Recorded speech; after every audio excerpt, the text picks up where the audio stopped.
Ya akan memaknai kalimat-kalimat yang sering Anda baca ketika sholat. Di sholat saat ada i'tidal ngendikan apa? Rabbana lakal hamdu. Ayo dibaca. Mil'us samawati wa mil'ul ardi wa mil'u ma syi'ta min syai'im ba'du. Sama nani secara tradisi pesantren Rabbana do pangeran kita. Laka iku kaduwe panjenengan alhamdulillah segala puji. Engkau punya segala puji. Mil'us samawati yang pujian itu memenuhi langit. Tentu langit itu penuh dengan pujian. Semua malaikat bertasbih, bertahmid. Karena malaikat tidak ada yang kerja di pabrik, itu tasbih terus gitu. Gak ada yang nyari uang, gak ada yang cari won ya. Kalau di sini nggak kiainya aja nyari uang. Terusannya apa? Wamilul ardi, dan pujian itu memenuhi bumi. Korea termasuk bumi Allah apa enggak? Jadi saya sudah menduga suatu saat Korea itu ya penuh dengan pujian. Dan ini betul. Siapa yang ngira kalau di bumi Korea ada yang hafal lagu Sakduna itu? Itu lagu kesayangan guru kita semua, Kiai Haji Maimun Zubair. Gak ada yang ngira. Siapa yang ngira kalau di sini ada ngaji seperti ini? Di Rusia juga sama. Uni Soviet itu negara ateis. Tapi lama-lama pecah karena Glasnost itu dan Perestroika itu. Kemudian menjadi pecahan-pecahan negara Muslim. Ada Uzbekistan, Tajikistan, Ceknya, semuanya menjadi negara apa? Muslim. Karena dari awal lakal hamdu mil'us samawati wa mil'ul ardi. Dan pujian itu pasti memenuhi langit, juga memenuhi bumi. Kalau Anda baca itu di Indonesia, mungkin wajar. Di Indonesia banyak acara-acara seperti ini. Tapi kalau di Korea, ternyata benar. Dan Anda ini kalian semua termasuk pembuktian benarnya wa mil'ul ardi. Keren kan teman? Oh keren sekali, bukan sekedar keren, keren sekali. Makanya saya jarang diundang pengajian mau, tapi diundang di Korea mau. Tapi saya ada niat datang undangan, memang saya ingin datang. Jadi, ya karena itu. Ini bentuk penghormatan saya. Bentuk penghormatan saya bahwa pada akhirnya benar-benar lakal hamdu mil'us samawati wa mil'ul ardi. Jadi Anda tidak perlu pesimis, dulu Indonesia juga seperti itu. Banyak Buddha, Hindu, macam-macam ateisme. Kemudian berkatnya para ulama sekarang jadi negara yang mayoritas Muslim. Korea, barokahnya orang-orang kedonyan seperti ini banyak Islam itu. Gak apa-apa. Karena sebagian agama Islam, sebagian sejarah ditulis di bawah pedagang-pedagang Gujarat. Kira-kira orang Gujarat ke Indonesia dulu yang namanya pedagang cari apa? Uang. Tapi namanya orang Islam, hatinya tetap adanya tauhid. Nyari uang ya tetap sambil dakwah. Kalau yang ke Korea langsung kiai mungkin tidak seramai ini Islam. Karena kalau kiai datang langsung dicurigai jadi misionaris. Jadi ribet malah. Tapi kalau sampean nggak ada yang curiga.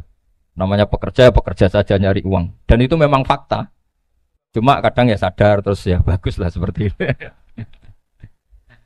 Nggak apa-apa. Maksud saya ini saya memberi support, memberi tasjek bahwa Allah itu luar biasa. Jadi kalau ingin menyebarkan agamanya macam-macam. Kadang kiai tidak bisa mengislamkan orang, itu anak-anak mahasiswa pacaran, itu banyak yang pacarnya itu masuk Islam. Tapi sampean jangan bilang pacaran halal, ya tidak pernah. Tapi Allah kalau menghendaki memberi hidayah itu jalannya macam-macam. Ada yang lewat kerja, coba yang bayangkan ada tahlilan di Korea itu semua kiai tidak pernah bayangkan. Tapi setelah banyak pekerja di sini, kemudian mereka insaf atau sedang insaf, tidak tahu ini. Sampai kapan insafnya juga tidak tahu. Tapi yang jelas ini hebat. Ini apa? Hebat. Tahu-tahu ya seperti ini. Makanya iman saja Rabbana lakal hamdu mil'us samawati wa mil'ul ardi. Masih ditambahi wa mil'u ma syi'ta min syai'im ba'du. Karena Allah itu zat yang tidak terperikan, zat yang tidak terbatasi. Maka pujian di langit dan bumi ini masih kurang. Masih ada apa saja yang nanti akan dipenuhi oleh pujian kepada Allah Subhanahu wa ta'ala. Wa mil'u ma syi'ta min syai'im. Dan pujian kepada engkau ya Allah akan memenuhi semua ruangan yang engkau kehendaki. Mungkin suatu saat negara-negara yang sekarang yang paling minim Islam itu di Amerika Selatan, kayak di Argentina dan sebagainya. Nanti suatu saat juga penuh dengan pujian karena tetap Rabbana lakal hamdu mil'us samawati wa mil'ul ardi wa mil'u ma syi'ta min syai'im. Saya di Jogja setiap akhir ngaji saya ajarin wiridan. Mungkin wiridan ini tidak asing bagi jenengan karena sering saya baca. Subhanallah wa bihamdihi adada khalqihi wa ridho nafsihi wa zinata arsyihi wa midada kalimat. Bahwa kita memuji Allah itu adada khalqi, sesuai jumlah makhluk Allah. Semua makhluk Allah meskipun kelihatannya mengecewakan, ini semuanya memuji sama Allah Subhanahu wa taala. Meskipun kadang kita kecewa, kadang kita tidak cocok. Coba barokahnya Anda ini agak-agak kecewa gitu dengan Indonesia karena nggak menyediakan lapangan kerja untuk Anda. Tapi ya nggak kecewa-kecewa amat ya, agak-agak saja. Karena Anda tetap semua mencintai Indonesia. Gara-gara agak-agak kecewa cari negara lain. Akhirnya di Korea, ada yang di Jerman, ada di Inggris. Tapi bawaan pernah ngaji di musola, Islam ini ke bawah. Sehingga karena Islam ini ke bawah, tahu-tahu ada komunitas yang memikirkan Islam. Umumnya orang mikir Islam itu ya bikin masjid. Kalau di Korea unik, nyewa apa? Nyewa gedung untuk masjid. Itu kalau diceritakan di Indonesia aneh. Ini masjid sewaan. Masjid. Tapi kalau di sini lazim, karena kalau beli mahal ya cukup sewa. Saya tidak tahu kalau dalam terminologi agama tempat Anda sujud ini nanti jadi saksi di akhirat. Itu yang permanen apa yang sewaan tidak tahu. Jadi nanti bumi ini tanya, ya saya ya Allah pernah dipakai sujud, tapi setelah 1 tahun nggak kuat menambah lagi. Makanya saya dukung tadi yang ada gerakan masjid apa. Sebenarnya permanen nggak permanen itu tetap bagus, ada usah memaksakan. yang jelas saya sudah ikut nyumbang lelang tadi, dan saya berharap uang itu benar-benar untuk masjid. Kalau untuk takmirnya juga gak apa-apa, yang penting untuk menghidupi masjid. Saya juga termasuk kiai yang gak suka kalau hukum itu terlalu fanatik. Misalnya uang ini untuk masjid, kemudian imamnya diterlantarkan. Karena alasannya ini untuk masjid. Imam kan gak masjid. Nah ini kalau imamnya gak diservis, kemudian mutung terus pulang ke Indonesia. Ini jadi masalah. Tapi saya juga gak suka kalau ada negara gitu. Betul-betul saya gak suka. Yang imamnya itu terlalu diservis. Ini buruk sekali kan. Pernah ada anekdot, ini anekdot tapi nyata. Ada negara yang sangat sehat, ya. Islamnya sangat sehat. Itu imamnya 1 bulan tuh digaji 70 juta. Kira-kira 70 juta dibagi 1 hari berapa? 5 sholat ya? 5 kali 30 berapa? Kira-kira saja. 150. Berarti per sholat dapat berapa ya? Kira-kira kan biasa potong gaji kalau berapa kira-kira? Singkat cerita, si kiai dari luar negeri tadi cerita apa Indonesia? Kiainya miskin-miskin, datang ke masjid kan kadang pakai ontel, adzan sendiri, qomat sendiri, sholat sendiri kadang. Itu nasib orang-orang Sragen dan Salatiga sebagian. Itu yang lapor karena mereka itu. Kalau Rembang insya Allah enggak. Tapi ada semuanya Salatiga, sebagian begitu. Itu yang cerita kiainya, bukan ini bukan hoax, memang kiainya cerita. Nasib kiai di Salatiga Gus katanya. Itu digojlok. Tapi tetap sholat. Sehingga cerita orang tadi cerita, imamnya di sana naiknya Mercy, muadzinnya pakai BMW. Itu tetangga sebelah Indonesia banyak yang fasilitas imam seperti itu. Karena gajinya sampai 70 juta. Setelah dia cerita bangga karena negaranya mengapresiasi imam sholat, sama kiai Indonesia dia omongin gini. Makanya kamu sholat terus, takut potong gaji ya gitu. Itu kagetnya bukan main dia. Dikira itu satu sifat kelebihan negaranya, ternyata buruk sekali karena imam sholat karena takut potongan gaji. Akhirnya ke Indonesia bangga, alhamdulillah kita sholat tambah gaji. Dan tetap sholat. Keren mana yang digaji sama Anda? Ini yang di atas ini banyak calon imam itu sebenarnya. Tidak keren mana imam yang digaji sama Anda? Keren yang enggak. Tapi kalau pertanyaannya dibalik, keren mana jamaah yang peduli imamnya sama yang enggak peduli? Jadi jawabannya harus tetap seperti itu. Imamnya keren yang ikhlas. Tapi jamaahnya keren yang peduli imamnya. Jelas ini ya fatwa saya ya. Gimana? Imamnya baik yang ikhlas, tapi jamaahnya baik yang peduli nasib. Nah, tapi sekali imam dari awal gak ikhlas itu harus di PHK. Itu bahaya bagi agama kalau awalnya sudah ada ikhlas. Karena nanti setelah habis subuh terus dihitung. Wong setahu saya sholat terus kok kenapa gajinya tinggal segini? Ya, setahu saya sholat terus kok gajinya tinggal segini. Terus nanti takmirnya bilang kemarin duhur Pak Yai tidak ngimamin. Kemarin asar tidak ngimamin. Terus dihitung. Bisa enggak agama akan berjalan seperti itu? Enggak kan? Ya makanya pertanyaannya tadi, suka atau punya imam ikhlas? Suka. Tapi imamnya juga suka kalau jamaahnya peduli. Ini penting saya utarakan karena agama itu beda. Agama ini diurus oleh Allah Subhanahu. Jadi kita mengerahkan pemikiran itu bukan karena kita akan menyelamatkan agama ini, tidak. Agama ini diselamatkan oleh Allah Subhanahu wa taala. Coba kayak apa Uni Soviet kuatnya itu. Mengkooptasi supaya orang semuanya ateis, semuanya komunis. Itu 100 tahun Uni Soviet begitu. Tapi orang-orang Uzbek, Ceknya, Tajikistan tetap ngajari anak-anaknya tauhid. Itu ada yang cerita itu sampai mengajarkan tauhid itu di bawah tanah, di basement.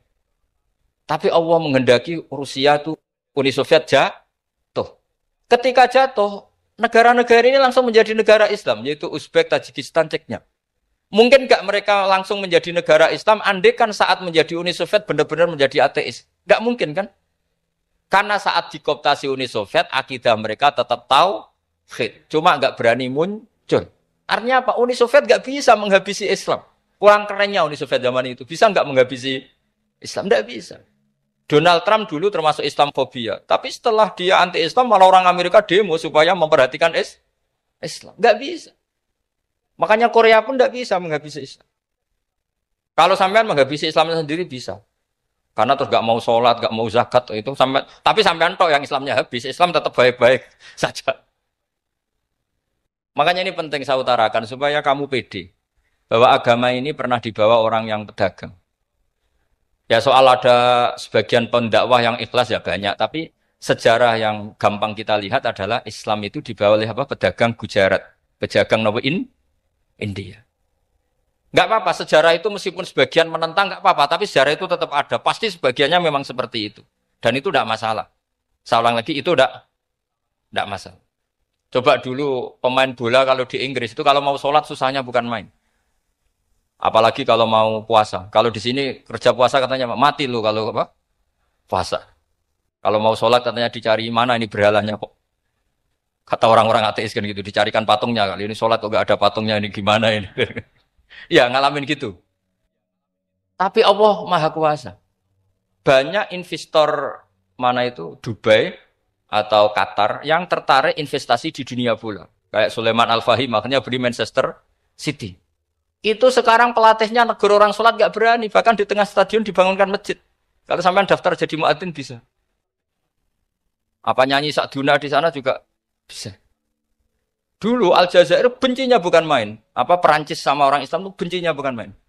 Barokahnya Zidane pemain bola dan juara dunia. Terus Zidane turunan Aljazair. Akhirnya orang Perancis itu mencintai Islam. Itu barokahnya sepak bola. Allah punya sekian cara untuk mengenalkan Islam. Di Perancis dikenalkan lewat pemain sepak bola. Nah di Korea ini yang agak unik. Dikenalkan lewat pecinta wow. Saya jamin ini tidak apa-apa, sudah tidak apa-apa, sudah aman, pokoknya aman. Saya jamin aman. Pokoknya alhamdulillahilladzi hadana lihada wa ma kunna linahtadiya laula an hada. Karena agama ini dibawa oleh Allah Subhanahu wa taala, yang menjaga juga Allah Subhanahu wa taala. Sama tidak usah khawatir. Kalau ada kelompok tertentu yang mengkhawatirkan Islam, sekarang Islam bahaya gini-gini, itu kurang roja, itu kurang optimis itu. Harapannya sama Allah tipis, harus ngaji lagi. Agama ini limangka nayarjuwa hawal yaumal akhir. Agama ini bagi yang terus-menerus berpengharapan kepada Allah Subhanahu wa taala. Agama ini limangka nayarjuwa, coba bahasa Arabnya roja, yarju, rojaan. Maknanya harapan. Jadi agama ini bagi yang selalu berpengharapan, bukan yang pesimis, bukan yang hati kecil, apalagi yang tukang putus asa. Coba agama ini begitu luar biasa dibawa orang yang macam-macam. Tadi di Perancis itu dibawa oleh pemain apa? Bola. Ada masjid di Inggris itu ya dibawa mahasiswa-mahasiswa itu yang dulu sebagian yang nggak pernah ngaji, setelah di Inggris bikin komunitas pengajian. Di Korea dibawa di pecinta apa? Tapi lama-lama cinta Tuhan. Karena ya memang sebenarnya sudah cinta Tuhan. Cuma ya cara cinta ini nunggu punya uang Ya sudah, alhamdulillah seperti ini sudah luar biasa sudah. Insya Allah diterima oleh Allah Subhanahu wa taala. Saya selalu berharap Semoga ini tetap satu bukti bahwa Allah itu harus kita sembah di mana-mana. Karena tadi Allah akan selalu apa? Rabbana lakal hamdu mil'us samawati wa mil'ul ardi wa mil'u ma syi'ta min syai'in ba'du. Bahwa pujian kepada Allah akan selalu memenuhi langit dan memenuhi bumi. Bumi Korea termasuk buminya Allah. Makanya pegangan yang saya minta sama pengurus untuk di-share adalah apa? Dawai Rasulullah Shallallahu Alaihi Wasallam. Mungkin nanti panitia harus mengeser itu. Ini Musnad Ahmad, riwayat dari Imam Ahmad. Al-Bilad, Biladullah. Sudah punya? Nanti di-share ya, yang itu. Al-Biladu, Biladullah. Bahwa negara hakikatnya adalah negara Allah. Wal ibad, ibadullah. Semua hamba hakikatnya adalah hamba. Di hadis itu, fahaitsuma asabta khairan fa'akim. Kapan saja kamu menemukan kebaikan di tempat Anda berdomisili, fa'akim. Kamu tidak apa-apa di sini. Kamu di sini dapat uang, dapat masjid, dapat sewa masjid. Tidak tahu sewa apa permanen, pokoknya itu bagus gitu. Buminya dirayu. Bumi meskipun ini enggak permanen, tapi tetap jadi saksi loh ya. Harus ada kompromi ini. Karena kalau dengar orang Indonesia jadi aneh, masjid kok nyewoi. Tapi aneh di Indonesia, ada aneh di sini. Sampean tenang saja. Tentu malaikat pencatat di sini juga sudah tahu kalau sebagian masjid itu sewaan. Jadi ya ada iskal-iskal amat lah sudah. Enggak janggal-janggal amat karena kondisional apa? Jadi saya nanti minta panitia supaya mengeser tadi hadis riwayat siapa? Imam Ahmad bin Hambal yang diriwayatkan oleh salah satu minal asyrah al-mubasysyirina bil jannah yaitu Zubair bin Awam. Nabi ngendikan al-biladu biladullah. Negara mana saja adalah negara Allah. Wal ibad ibadullah. Semua hamba adalah hambanya Allah. Fahaitsuma asabta khairan, di mana saja kamu mendapatkan kebaikan, fa'akim. Kamu tidak apa-apa berdomisili di sini. Ya, saya mohon ini penting sekali. Pokoknya saya mohon kalimat tauhid ini dijaga. Karena kalimat tauhid ini kata semua ulama, kasyajaratin thayyibatin asluha tsabitu wa far'uha fis sama. Dan kalimat tauhid ini pasti tu'ti ukulaha kullahinim bi'idzni rabbiha. Kalimat tauhid yang dibawa umat Islam seluruh dunia. Meskipun dia orang fasik, orang enggak benar, tetap tu'ti ukulaha kullahinim bi'idzni rabbiha. Kalimat ini akan membawa berkah bagi orang yang dihinggapi atau didomisili umat Islam. Coba sebagian nanti orang Korea menjadi muslim itu karena di sini ada komunitas pekerja muslim kemudian menyisakan asarul Islam. Apa? Jejak-jejak apa? Islam. Enggak apa-apa. Pasti kalimat ini tu'ti ukulaha kullahinim bi'idzni rabbiha. Jadi kalimat tauhid adalah kalimat yang kata Allah tu'ti ukulaha kullahinim bi'idzni rabbiha. Anda tidak usah khawatir bahwa apa yang Anda lakukan akan ditulis oleh Allah Subhanahu wa ta'ala. Kata Allah wa naktubu ma qaddamu wa atharahum. Gimana di surat Yasin itu? Inna nahnu nuhyil mauta wa naktubu ma qaddamu wa atharahum. Saya bisa menghidupkan orang mati dan semua amal kalian saya tulis, kata Allah. Wa atharahum, dan jejak-jejak yang pernah kalian lakukan juga ditulis. Misalnya Anda sudah pulang di Indonesia, ada orang sholat di masjid ini, oh ini era Kang ini, era Mas ini. Nanti setelah itu ya ini era Mas ini, Mas ini. Menjadi familiar Islam juga barokahnya muassis-muassis ini, pendiri-pendiri ini. Semoga kalian semua barokah dan fid dunya wal ini ya. Perasaan saya juga seluruh ulama di dunia. Saya ulang lagi, perasaan saya juga seluruh ulama di dunia. Bahwa Islam masuk itu macam-macam sebabnya. Dulu kita tahu, kita sebagai warga Indonesia, Islam masuk itu ya dibawa orang yang agak kedonyan, ya kayak jenengan lah kira-kira gitu. Ya kayak mbak-mbak ini, ya agak-agak mata duitan itu.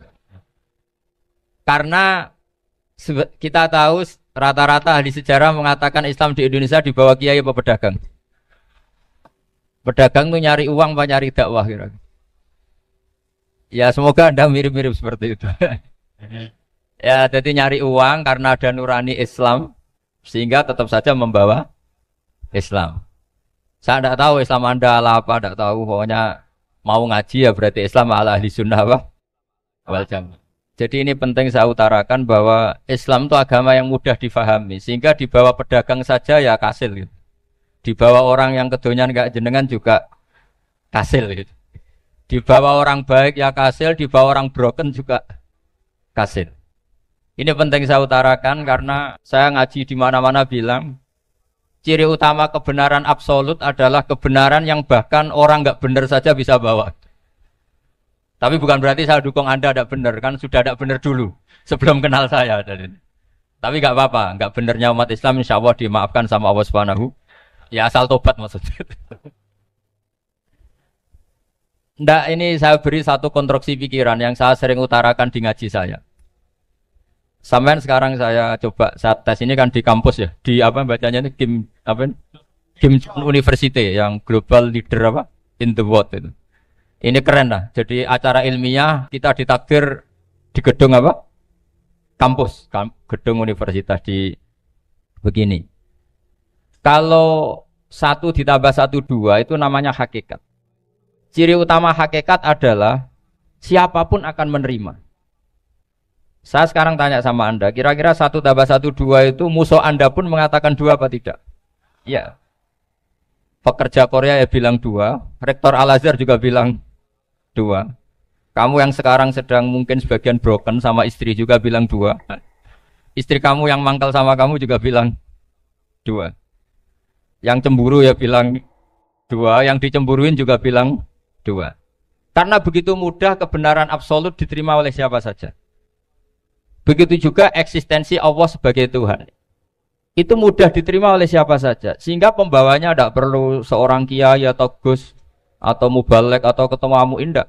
Cukup karyawan pekerja Korea. Karena kebenaran absolut itu kebenaran yang mutlak. Siapa saja yang waras pasti ngakui.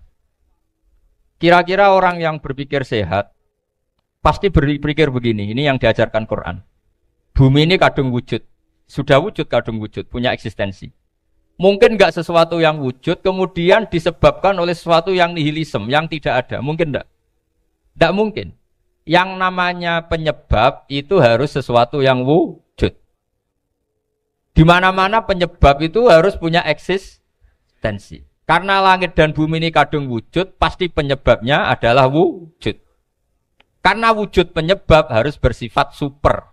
Lah bersifat super ini oleh ulama dikatakan wajibil wujud. Itu akal siapa saja akan terima. Cuma kemudian setelah nerima itu orang macam-macam cara berpikir. Mungkin orang Jawa dulu bilang itu Sahyang Widi. Kalau orang sini mungkin bilang apa itu? Dewa atau apa ya? Enggak tahu saya. Karena itu yang teman sampean, enggak teman saya itu. Tapi yang jelas begini, ini konstruksi ini harus kita jaga. Nanti saya bacakan teks hadisnya. Kebenaran sejati ciri utamanya adalah ada absolutisme, ada kebenaran mutlak. Ciri utama kebenaran mutlak adalah diakui bahkan oleh siapa saja, termasuk oleh orang fasik. Orang fasik itu orang nggak benar. Misalnya ada imam masjid besar Istiqlal, ditanya 1 tambah 1 bilang apa? 2. Nanti kira-kira yang lonte juga bilang apa? 2. KPK juga bilang koruptornya yang ditangkap 2. Nah, eksistensi Allah sebagai Tuhan ini kebenaran yang absolut. Maka agama ini juga boleh diterima oleh siapa saja, termasuk oleh orang fasik, orang nggak jelas. Ini penting saya utarakan karena sekarang marak kelompok yang mengatakan orang Islam kalau zina menjadi tidak muslim, orang Islam kalau korupsi menjadi tidak muslim. Salah sedikit tahlilan jadi kafir, percaya wasilah jadi itu tidak benar seperti itu. Karena kebenaran eksistensi itu kebenaran yang nggak bisa diganggu gugat. Seperti Anda ini kan warga Indonesia. KPK ya warga Indonesia, koruptornya juga warga. Apa setelah dia korupsi lalu tidak warga Indonesia? Tetap warga. Orang yang meyakini kalimat tauhid setelah dia salah, apa terus tidak tauhid? Kan tetap ya? Maka dia tetap Ini penting saya utarakan. Kalau seorang warga Indonesia yang koruptor, yang macam-macam saja tetap warga Indonesia, padahal banyak kesalahan. Karena status warga Indonesia adalah status yang permanen. Begitu juga status muslim adalah permanen bagi siapa saja yang melafadzkan la ilaha illallah Muhammadur Rasulullah. Kita tidak bisa mengkafir-kafir mereka. Itu juga yang sering dipesankan dan jadi ciri khas ulama ahli sunnah wal jamaah, tidak mengkafirkan orang Islam meskipun melakukan dosa besar. Soal dia salah nanti masuk neraka ya silakan saja, saya ada ikut, paham ya? Sampai bisa mencoba. Tapi tetap saja dia muslim. Analoginya tadi. Analoginya gampang sekali tadi. Orang Indonesia yang salah itu tidak akan merubah statusnya sebagai warga Indonesia. Karena ya memang dia berstatus warga Indonesia. Orang Islam yang sudah melafadzkan syahadat maka menjadi muslim. Saya di mana-mana berkampanye, berfatwa. Orang kafir yang 70 tahun kafir, sekali melafadzkan kalimat tauhid, itu menjadi muslim apa tetap kafir? Muslim. Masa kita yang Islam terus, yang kalimat tahlil la ilaha illallah kemudian menjadi kafir karena kalimat itu? Itu faham aneh apa aneh? Wong yang kafir saja menjadi muslim karena kalimat tauhid, yang Islam menjadi kafir juga karena kalimat. Ini ngajak apa-apaan? Yang ngajak goblok-goblokan, kira-kira kan gitu. Ini penting saya utarakan karena ini penting. Nah, setelah kamu yakin tauhid, ciri utama tauhid itu apa? Menstatuskan sesuatu sebagaimana hakikatnya. Misalnya bumi Korea, ini statusnya tetap buminya Allah. Maka dari awal saya husnudzon sekali sama Allah Subhanahu wa taala bahwa suatu saat di bumi mana saja itu ada tahlil. Enggak ngira kan ada ateis di sini, bumi ateis kemudian ada tahlil, ada sakduna, ada macam-macam. Ini penting, jadi saya mensupport Anda, mensupport kalian semua bahwa agama ini akan diurus oleh Allah Subhanahu wa taala. Makanya Sayyidina Umar radhiyallahu anhu kalau disuruh mikir agama itu enggak mau. Enggak mau betul. Ketika Umar jadi khalifah itu puncak keemasan masa Islam. Semuanya stabil, semuanya hebat. Sampai Irak, Iran zaman itu Persia masih. Semuanya Mesir. Itu semuanya ikut Islam. Ketika Islam pada puncaknya, yang dikhawatirkan oleh masyarakat adalah begini. Lalu setelah Umar itu bagaimana? Islam setelah dipimpin orang yang tangguh, yang kuat, yang waroi, yang zuhud. Lalu setelah Umar itu gimana? Tapi Umar disuruh mikir gak mau. Sampai setiap Abdullah bin Umar jalan-jalan di kampung-kampung itu abahnya dianggap pecundang. Tahu sampean pecundang? Orang yang gak tanggung jawab. Karena orang-orang bilang gini, ya Abdullah bin Umar, bagaimana pendapat Anda kalau ada penggembala kambing di tengah hutan atau di tengah padang rumput, kemudian dia ninggal gelanggang kambingnya. Kamu anggap penggembala ini gimana? Oh itu penggembala yang zalim itu. Pasti kalau kambing ditinggal ya kacau. Apalagi nih ummatu Rasulullah Shallallahu Alaihi Wasallam. Ini abah kamu tidak pernah wasiat, tidak pernah ngatur suksesi. Lalu Islam setelah dia bagaimana? Suruh dia ngomong penggantinya siapa? Karena beliau sudah sepuh harus ada suksesi. Akhirnya Abdullah bin Umar lapor ke Umar. Ini gimana abah orang mengkomplain begini. Apa kata Umar? Agama itu beda dengan kambing katanya. Agama itu milik Allah Subhanahu. Mbok saya pikir, tidak saya pikir tetap jalan. Nah ini terbukti. Jangan ulama ya ndak, mufti ya ndak, tapi bisa menjalankan agama. Kalau agama sampean pikir malah rusak. Sudah pokoknya lakukan saja, tidak usah dipikir. Akhirnya betul. Karena agama ini milik Allah. Soal kita serius memikirkannya itu karena khidmah, karena kita ingin berbakti pada agama. Tapi Anda tidak boleh berpikir kalau agama ini butuh pemikiran Anda. Beda loh ya.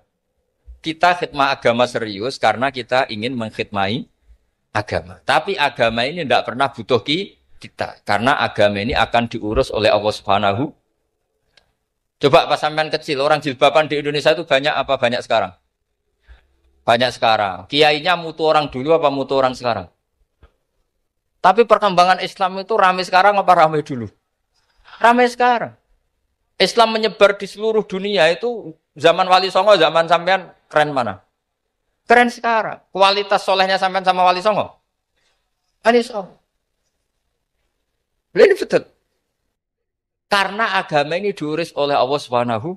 Sayyidina Umar, agama ini innallaha ta'ala yahfadzu dinah.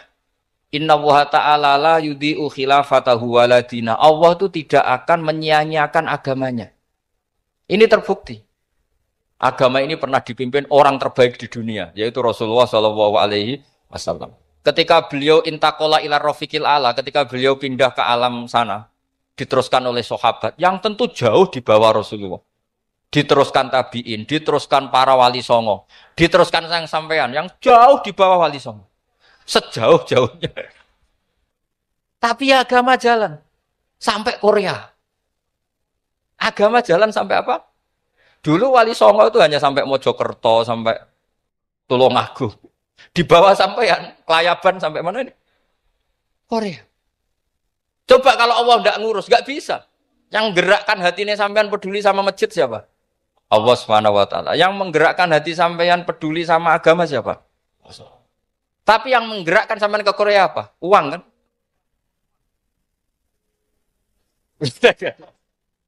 Enggak, enggak apa-apa, jujur saja, jujur. Ya, santai aja.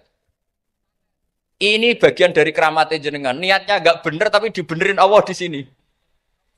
Dari awal niatnya kan uang gitu. Tapi setelah di Korea dibenerin Allah. Mbok ingat agama gitu. Keren kan? Makanya yang syukur sama Allah Subhanahu wa taala. Yang bisa hanya Allah taala. Makanya dalam dunia kiai selalu baca apa? Alhamdulillah alladzi hadana li hada wa ma kunna linahtadiya laula an hadana Allah. Alhamdulillah kita diberi hidayat seperti ini. Kalau tidak Allah tidak bisa. Sudah mata duit kan, kadang istri ngomel, mertua tidak percaya. Sudah setengah-setengah broken gini saya tidak tahu sampai ke Korea itu karena broken pas saking sayangnya keluarga. Potensinya hanya dua. Dibela-belain kerja demi keluarga atau agak broken maka ke sini. Tapi apapun potensi itu tetap baik. Itu takdir sudah, itu takdir tidak usah dibicarakan. Semua itu apa? Karena orang kalau sedang rukun ya tidak mau tukaran, kalau sedang tukaran ya tidak mau rukun. Itu sudah semuanya takdir. Kata bapak saya dulu kalau ada orang mau jualan tanah, Pak Yai tanah saya mau saya jual. Ini gimana padahal ini tanah warisan. Kata bapak, nak waya adol ya adol. Memang ini saatnya jual ya jual saja. Nanti kalau kaya saatnya beli ya beli saja. Karena kalau sudah saatnya jual mau beli ya nggak mungkin kan. Mau memang saatnya jual. Kalau sudah kaya kan nggak mungkin jual tanah. Saatnya beli. Maka semoga masalah di keluarga sampean ya masalah musiman. Maksudnya yang tukarannya ini musiman. Yang rukunnya permanen. Jangan tukarannya permanen, rukunnya musiman. Setelah melihat yang lebih cantik, katut babon, nggak tahu saya kalau tahu. Nah ini semoga katut masjid ini bagian dari kafaroh sampean itu. Jadi kafaroh kesalahan-kesalahan di sampean. Assalamualaikum warahmatullahi wabarakatuh.